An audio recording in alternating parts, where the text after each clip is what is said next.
आदरणीय बंधुओं, मेरे चंडीगढ़ के निकल जाने के बाद मेरे बयानों को लेकर के कई तरह के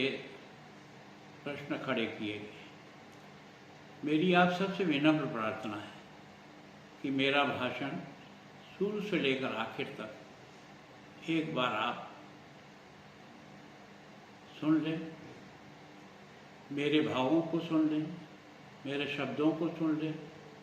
मेरे मन में प्रताप के प्रति कितनी श्रद्धा है, आस्था है, विश्वास है।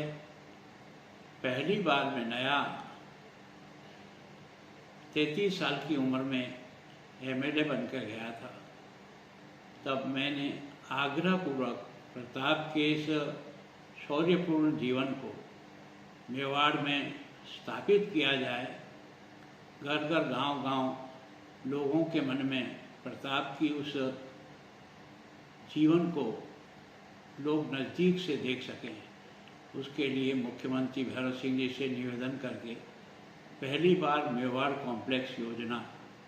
77 से लेकर 80 तक ही राज रहा था,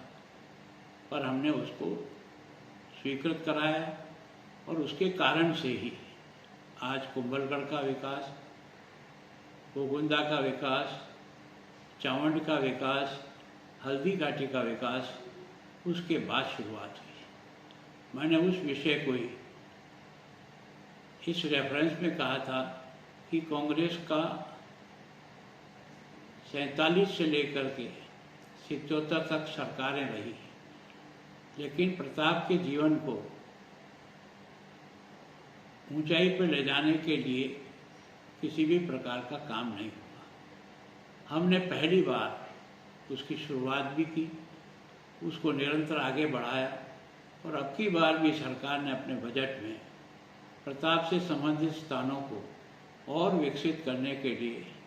175 करोड़ रुपए की स्वीकृति दी है। मेरा कहने का भाव जो था कि हम लोगों ने प्रताप के उस शौर्यपूर्ण जीवन को जन जन तक पहुंचाने, आने वाले पर्यटक को भी प्रताप की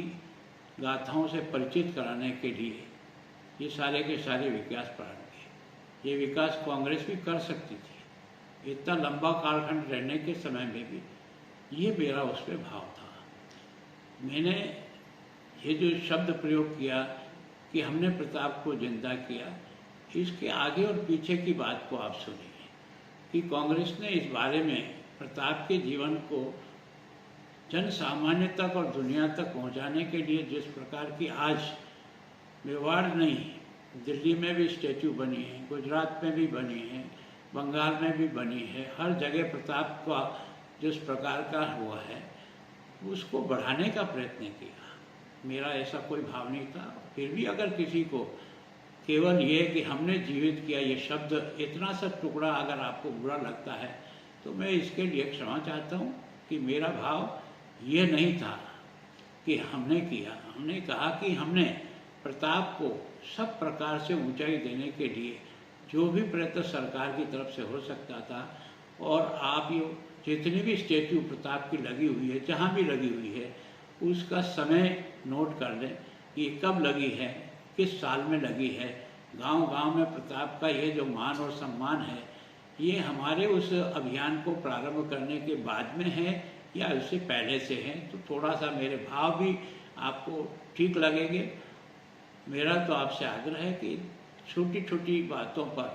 प्रताप के प्रति मेरे मन में कितना सम्मान है। मैं इतने सालों से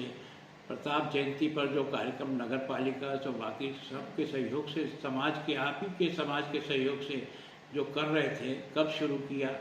कब इसको हमने कहाँ तक ले जाने का प्रयत्न किया। अगर सम्मान नहीं होता है तो क्या ये कार्यक्रम हम नगर परिषद के अपने बजट से और फंड से इस प्रकार के कार्यक्रमों का आगे बढ़ा सकते थे। मैं सोचता हूँ कि मेरा जो विषय है, मैं चाहता हूँ कि मेरा पूरा भाषण शुरू से लेकर आखिर तक सुनने के बाद फिर आप और कोई आपका सुझाव हो तो मुझे ज़रूर दो, मैं उसे स्वीकार करूँ।